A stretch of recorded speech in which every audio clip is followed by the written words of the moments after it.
Hi, I'm back again. I had a lot more to say this morning, but I've been having a lot of neuro fatigue, so I just gave up this morning. Thought I'd pick it up later, so here I am. What's neuro fatigue? It's okay, well, for women, remember when you were first pregnant and I think the first 5 months of pregnancy, especially the first 3 months, you get this you're just doing whatever and you get this insane urge to nap. Like you have to lie down right there. It doesn't matter where you are. Pull over your car, whatever, you're at work. I don't know what you're gonna do, but I remember it. It's kind of like that. It's like, hey, guess what? You don't have a choice, and everything shuts down. So neuro fatigue is like if I do too many normal things in a row and my eyes are like, hey, guess what? F you. That's neuro fatigue. And it shuts the whole system down. Like, you are going to rest. Okay. Like, whatever you're doing, you don't have any business doing it. So, crash. And then, you come back online and it's like it never happened. That's neuro fatigue in a nutshell. I'm always using that phrase, and I don't think anybody knows what I'm talking about. All right, so I tried to look up statistics to make this more palatable for the general public, but I'm not very good at numbers, so that was. And also, I must say that that the government has an amazing way of providing data to us. It's like the most convoluted system ever. So I did swim through that, and I think what I figured out, I couldn't get anything like 2025, but 2023 statistics, pretty much, maybe some 2024. There's visually disabled people in America who are have qualified for SSDI, which is Social Security Disability. It's about 13 million. Is that correct? And it's very confusing because there's blind, there's low vision, and then if you have a TBI, which is what I have, which is a traumatic brain injury, they won't give you. It's so weird. They won't give you disability just based on that. You have to have a permanent residual complication, I guess. And I guess mine's vision. So that's how they do us. And I literally tried to figure out how many they were saying had God, it's so confusing. Well, anyway, I'm not even gonna look at it again because it's just too much. Of people who have traumatic brain injuries, 90% get, and this is including children, get something called post-concussion symptoms. So they have this really bizarro thing where it's like, sometimes on my charts it'll say concussion, but it's because they funnel TBI people and concussion people through this. It's for insurance reasons, through these clinics, and it's like if you have a TBI, they only categorize you with that if you have moderate or severe, which I had a moderate, but because I wasn't wheelchair bound, it's insane. I'm not going to confuse you, but basically everybody gets these what they call post-concussion syndrome, which is just basically like you have what you have when you have a concussion, only if you have a TBI, mild, moderate, severe. You've got like a million times worse, based on the category. I absolutely hate the term mild traumatic brain injury. It makes absolutely no sense. Like, how can you have something traumatic, but it's mild? Like, mild to me is like a mild cold. But, nobody's fixed that yet. And I think the only reason I got categorized as moderate is because they categorize you if you lose consciousness for a certain, if you lose consciousness, even if it's just for like a few minutes, or some people go in comas and they're unconscious for a long time, but you just automatically get over to moderate that way, which I did have just a few minutes of it. And then I also got that because it was my second brain injury. So, because I had one when I was a kid for my mom. So, when I was 4. So, if you have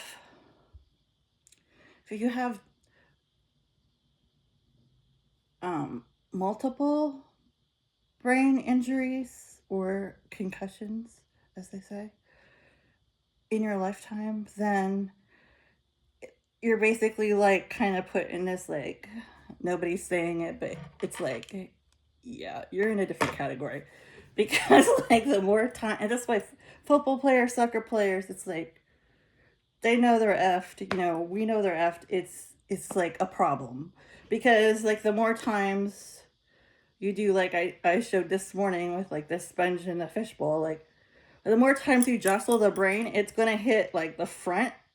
Your brain's gonna float in its like cerebral fluid.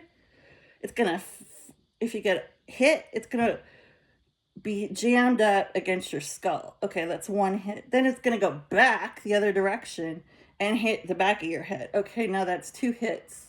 Then you also have whatever hit you got originally, like if it's a football player, okay, so like somebody jumped on them, so that was the third. So that's three hits in one trauma, but they'll probably get categorized as mild, right? Because that makes so much sense. So, but if they're a football player, there's no way, they're definitely moderate. So, let me dial it down even more. Okay, so of those people, all of them except 10 to 20% lose those symptoms of like dizziness, vertigo, severe headaches, vision issues, vertigo, like they're just memory loss, confusion, just almost like early dementia type symptoms. Like it's something's going on, but it's not bad enough yet to be like considered dementia. It's similar. Okay, so of all those people, everybody's gonna stop having that within about, every person's different, obviously, but most people will have those symptoms and then they're gonna get rid of them within 3 weeks to technically to, if it really goes on, maybe a month or 2 in weird cases, but that's it. Okay, all those people stop having those symptoms. They may still have those categories that they originally designated with, but they do not have active concussion symptoms. Just, or like basically when you first get hit, you have all those things, right? Sleep, you're screwed up that way. Okay, so like all those people they stop having that. They have other issues, but they don't have that acute thing's not happening anymore. Okay, they're not walking around with all that going on. There's a lucky 10 to 30% around the whole world who get it permanently. Okay, and guess what category I'm in? Yeah, I got it permanently. So I think, I don't want to get, maybe 10% in America, I'm not sure. But I personally have never met anybody ever who has that category. But I think it's because of like where I live, I think it was like on some online group in Indianapolis, and there were some people who had some um, more severe cases from car accidents, but I've never actually met someone who has exactly what I have. But I think um, it's because of, yeah, like I said, there's hardly any treatments for what I have right here where I live. So then that's the other thing about being disabled I wanted to highlight is you spend this insane amount of time and money traveling to big cities where the doctors are. Like my neurologist is up in Indianapolis, it's like 3 hours from here. And my neuro ophthalmologist, which is like a brain eye doctor, is up there. But a person who could actually treat what I have, like on any kind of like basis that maybe something I would be able to read longer or sustain processing information longer than the way it breaks down currently. Because it's like, I don't know, anywhere from 20 minutes to an hour right now. Depending on what happens. Like if it's snowing and there's glare off the sun on the snow, that's white light. Anybody who has a brain injury and they're exposed to white light, like you're scrambled, like that's like a no-go. So like you're gonna just go straight to neurofatigue just from that. But like it just depends on your environment, what you're doing. So if you have jobs where there's harsh lights or like overhead lighting, and there's a lot of places that claim that they are disability friendly, but they won't accommodate. They say, like, even in their like literature it says they are. I'm not talking about anywhere I worked, where I've worked since I had my injury. Everybody has been outstanding, but I did try to get a job at a bakery, and they were like, "Yeah, well, you can't wear because I wanted to wear like a baseball cap, so I would have the brim, so I could cut off the overhead lighting, because it's hard to always wear the red glasses." Because, like, if you're leaning over, like, if, okay, let's say I'm doing something super exciting, like icing cupcakes, and you're leaning over and you're doing it, it's just like, sometimes with these glasses, it's hard to see details. It's because they're for a special thing, right? So I was like, I can't just always wear the glasses. I have to have something else. And they were like, yeah, well, you can wear like this. The only hat you could wear was like, it was like a square thing. I don't know, but not like a chef's hat, but like, but it had no brim. I was like, yeah, well, that's like fixes my hair, but that doesn't do anything for like keeping the light off. And they're like, yeah, well, that's against our standards. Anything else? And I was like, okay, um, all right, so you're not disability friendly. That's cool. But I didn't say that aloud. But it's just like, but they assured me they were very disability friendly to people with hearing loss. So I was like, well, that's not very helpful to me, but awesome. So yeah, it's really hard to find, I guess, like any kind of physical job where they don't have overhead lighting, or like, I mean, even like teaching, like I probably can't. I don't know, like a school. You get what I'm saying? Like, there's a lot of there are places that do accommodate. I think that they're probably in big cities, because I think maybe they get a stricter protocol. I'm not sure.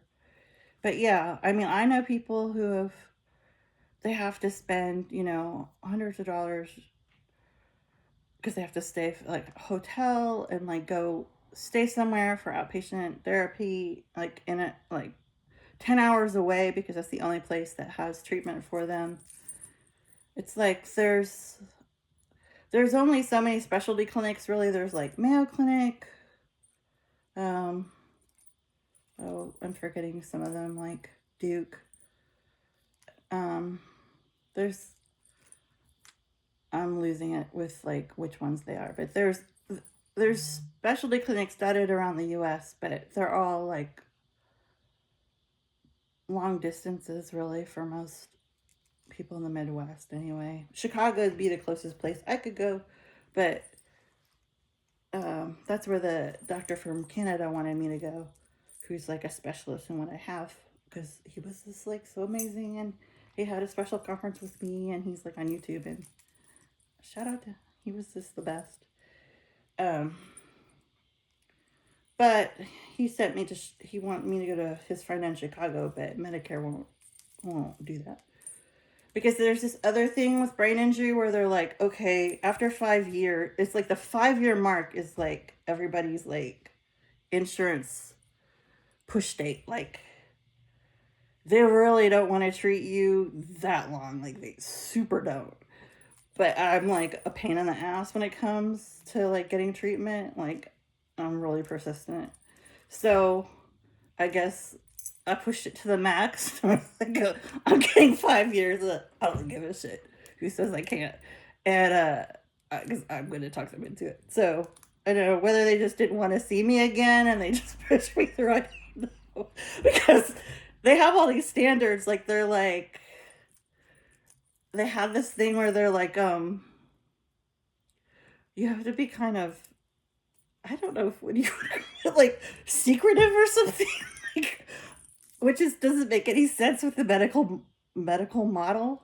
But they were, I once made the total error when I was in outpatient therapy to get my computer skills and screen time increased, because that's like a huge issue. Like a lot of times people think, oh, you're on your phone all the time or you're on your iPad all the time. Yeah, well, like, are you there? Do you know what I'm doing? I mean, it's just really funny. A lot of times I'm just listening to it. I'm just pushing the same button over and over again just to like save stuff, and then I go through it, later when I have more aptitude, and then I'll like delete or keep stuff. But I mean, to think that I'm like seriously like on there legitimately focused on the actual data is just like, no, that is a pipe dream. That is not possible.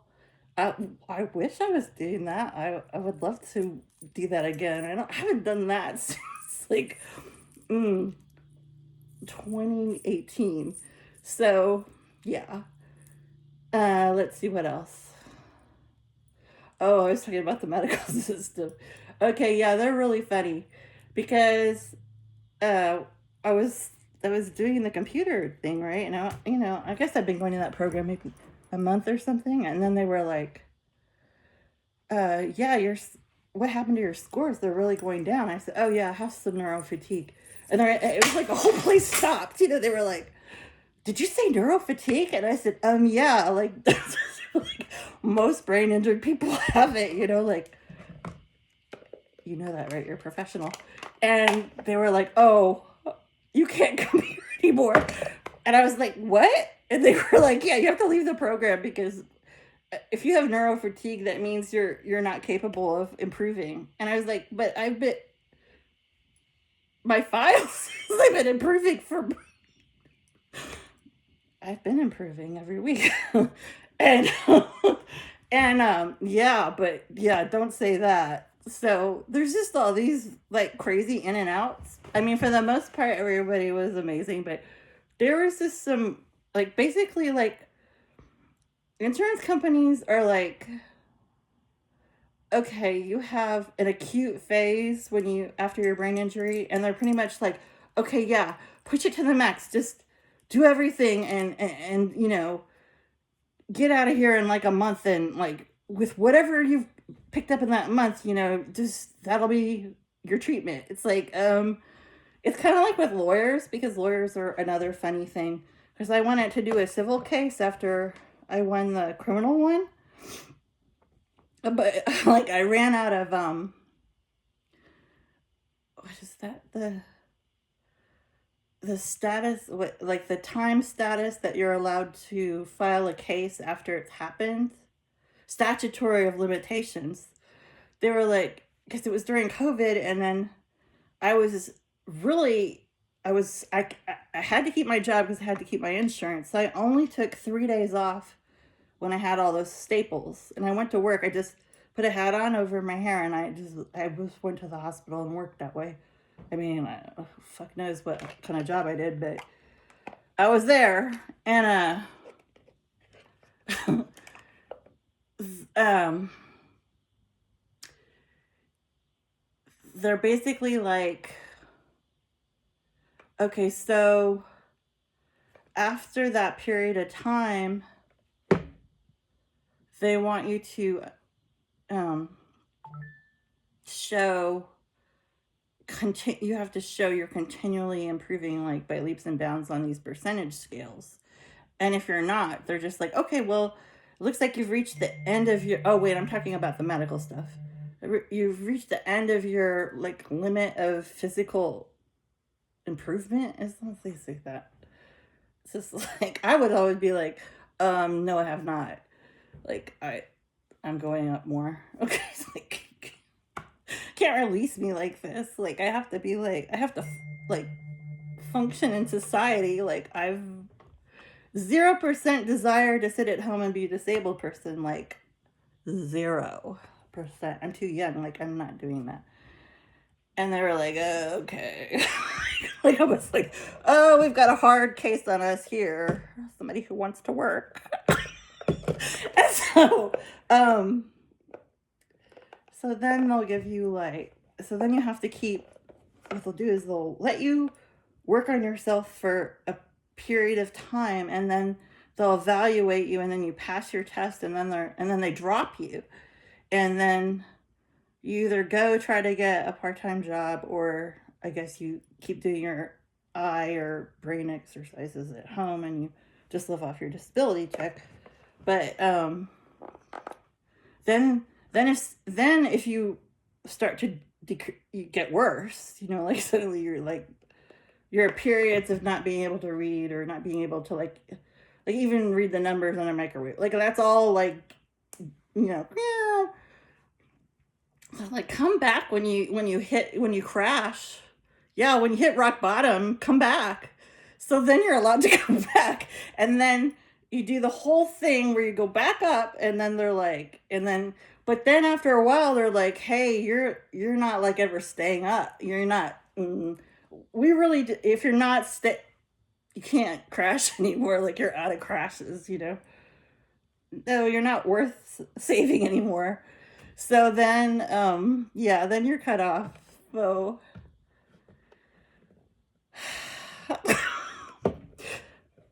let's just say if I was in charge of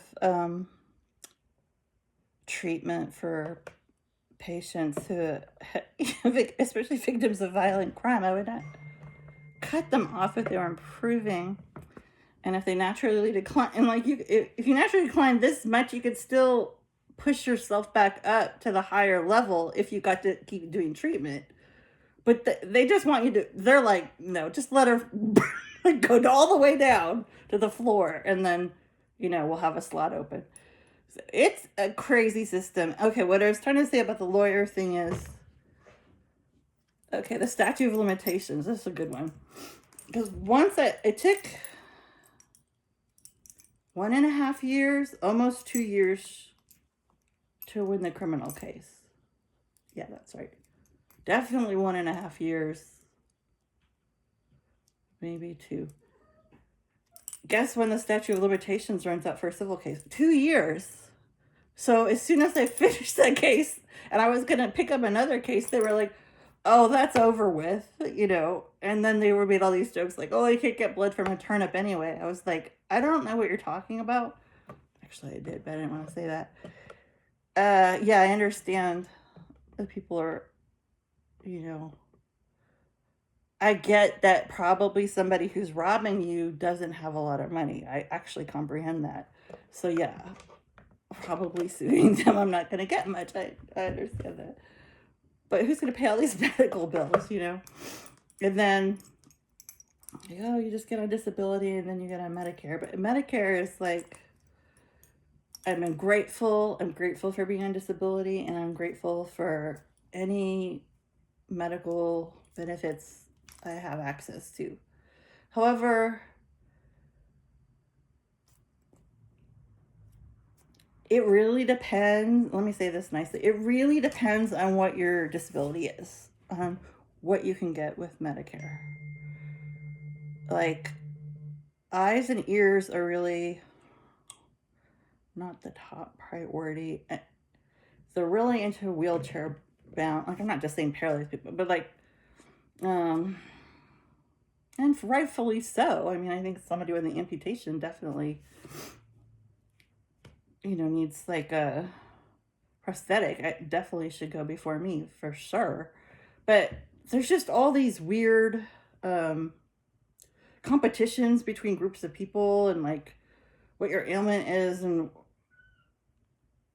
basically, let's leave it at for profit. Okay, that is what is going on. It's all about profit.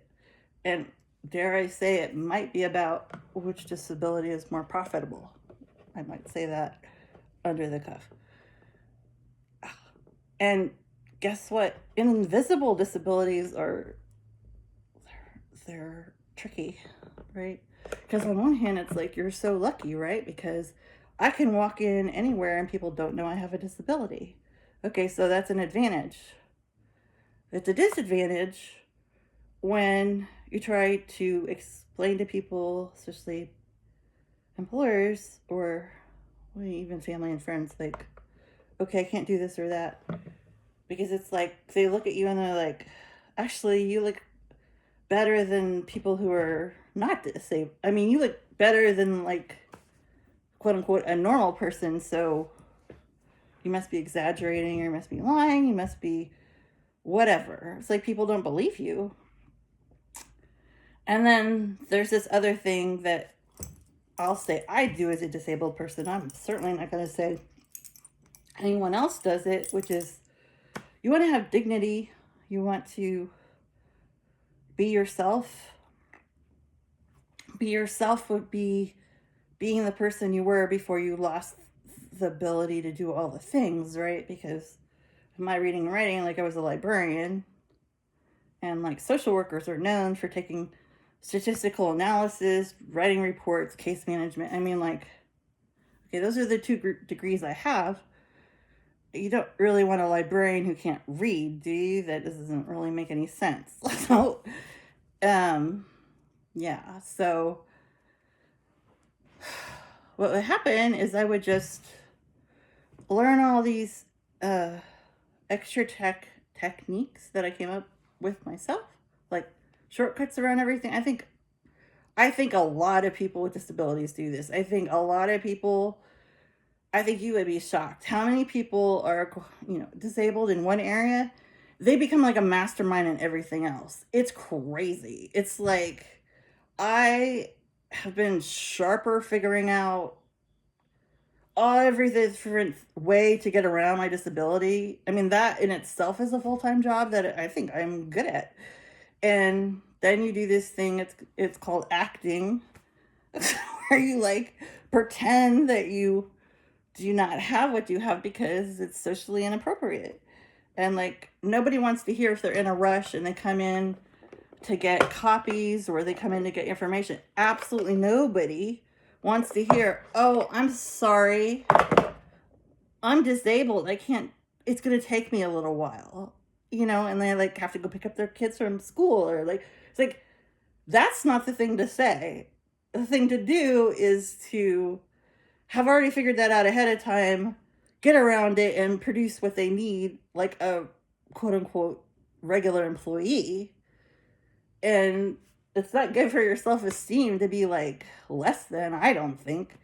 But when I went to the DMV or BMV, what they call it here, to get my license plate, a new license plate, they were like, because I get that, like, I don't know what you call it, when you hang it in your window of your car so that you can park as a handicapped person. The thing that Trump's trying to take away from disabled people, the paper thing that you hang in your window that hooks over your mirror.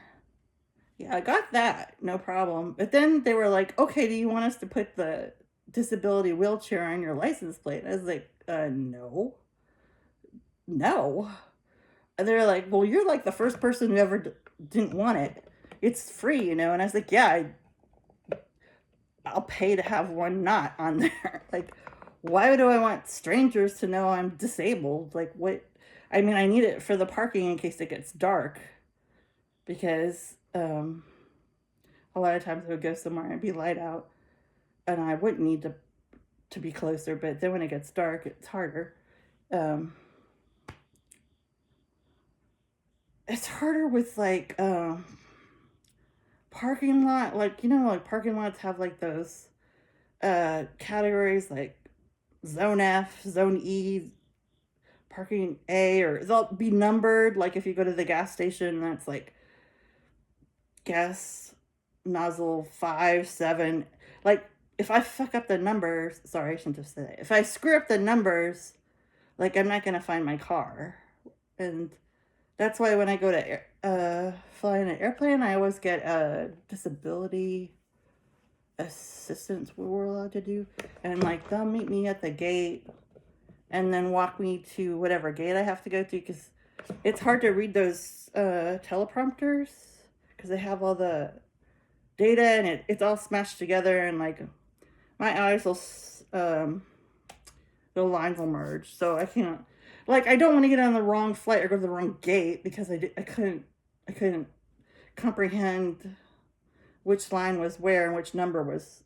So I used to swap numbers all the time. I hardly do it now, but if I have my eyes are worn down, tired, like the close to neuro fatigue time, I will do it. It'll start, and that's when I know, like, okay, I have to stop doing whatever I'm doing because I'm swapping numbers or whatever. So like they'll have someone go with you so that they can take you to the right gate just in case. I mean, I only do that like, well, I always do it, but it's funny though. They'll come with the wheelchair, and it's just like, yeah, I can walk, so we can walk.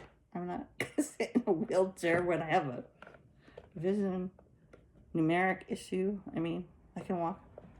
I just can't read the prompter. But I think that I'm like maybe a pain in the neck in terms of like being a patient because I'm like always trying to be independent. I'm either like whoever's helping me like favorite patient or like their worst nightmare. It's never like a casual gray area, you know?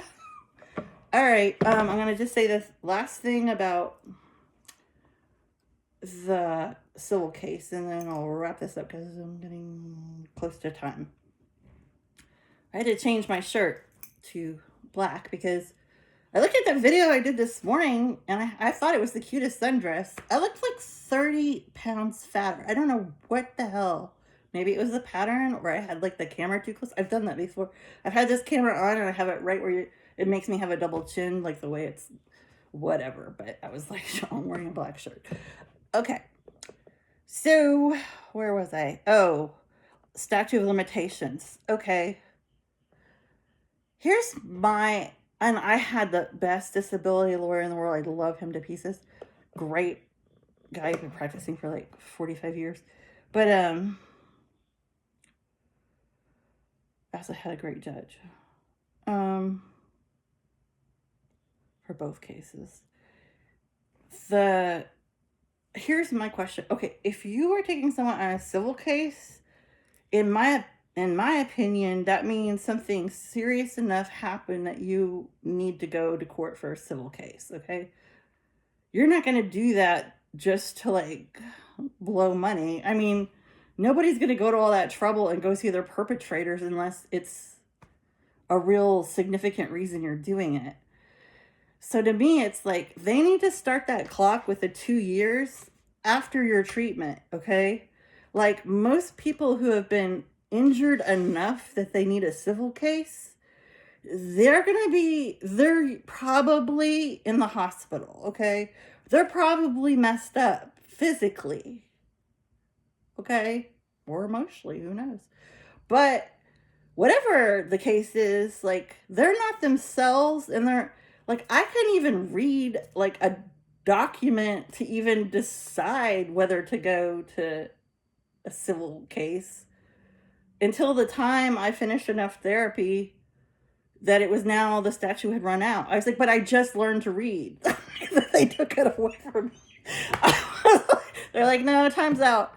And I was like, don't you like track like medical records and maybe see like if somebody's, let's say somebody's like in a hospital because, you know, somebody assaulted them, you know, in a robbery or whatever, elder crime or whatever, and all their, you know, like a bunch of their bones are broken in their upper body or lower body. How is this person they're going to be on all these pain meds? How are they supposed to make a rational enough decision to go to court right when they're in the middle of all this severely debilitating pain and treatment? It's like, to me, that's like a system is like trying to, like, you know, run the clock down. This is my personal opinion. All right, I'm gonna stop it here. Oh wait, I gotta show you one more thing. Okay, this is like, you know, one of those crazy books I'm always looking at. This shows, okay, this shows obviously a person. This is where I got hit in the head. Okay, that's called the occipital region. That's where the messages from your brain, when you look at something, you don't know what it is. Like your eyes can't look at something and tell you in your mind what it is. Like you look at something and you see a kid with a ball. That's what you think is happening. You think you look at something and then you're like, oh, that's a kid playing with a ball.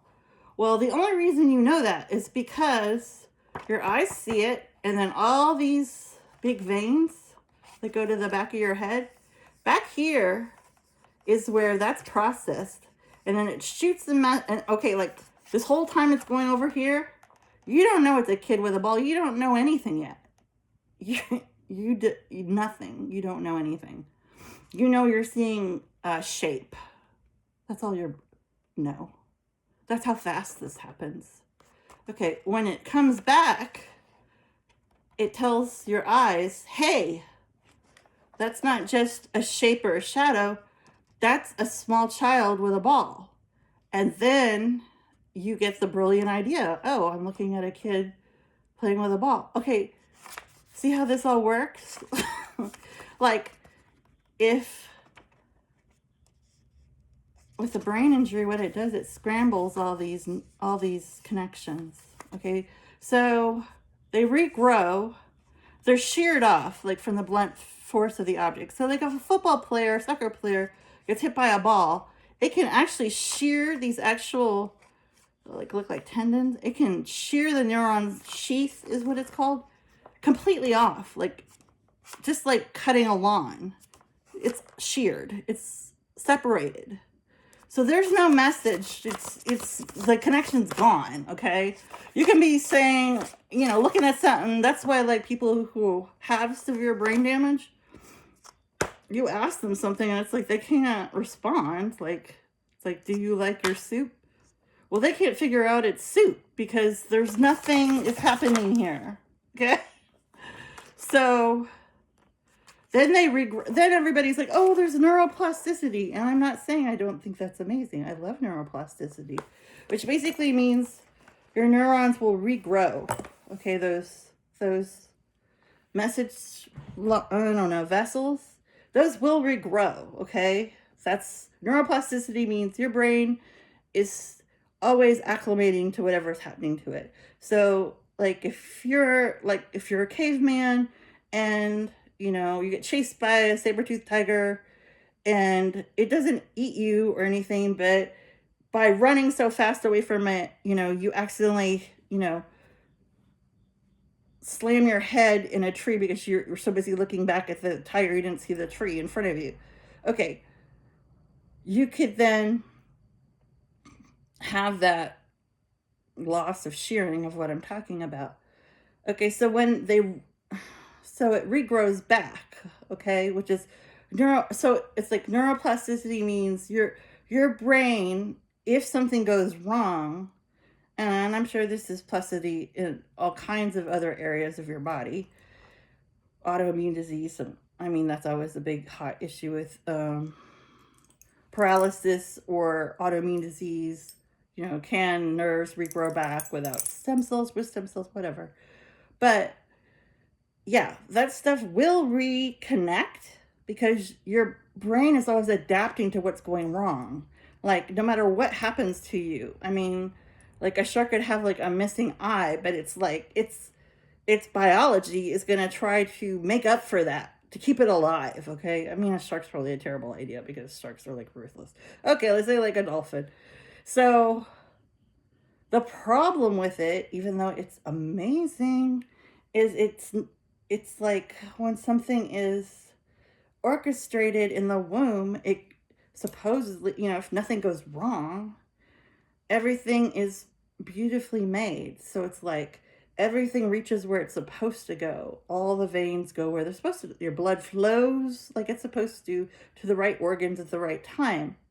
When it regrows, it's like just making it guess. It's not like there's like, because your brain's damaged, right? Your brain can't tell the neurons like to grow back exactly this path. It's like it's like if you have like a wild forest and like you make a path in it, right?